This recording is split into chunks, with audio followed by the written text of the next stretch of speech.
Samarqandga kelib turib shu yerga kelmasangiz agar, menimcha Samarqandning eng qiziq joylariga kelmagan hisoblanasiz. Bugungi lokatsiyamiz Amir Temur maqbarasi va Amir Temur vafot etgan qabrlari shu yerga qo'yilgan joyga tashrif buyurdik. Qani ket. Mana e'tibor berishingiz mumkin, bu yerda hamma tarixiy o'sha 1341-yildagi va o'sha davrlardagi Amir Temurning davrlaridagi tarixiy narsalar.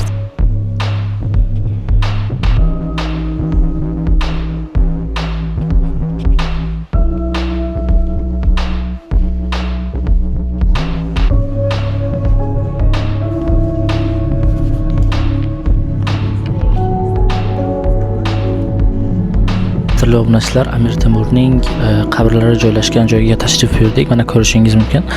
Mana bu yerda o'rtada joylashgan qabrni ko'rsatishingiz mumkin, operator.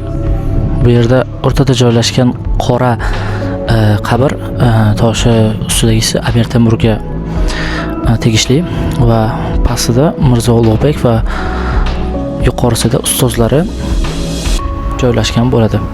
Ko'rib turishingiz mumkin.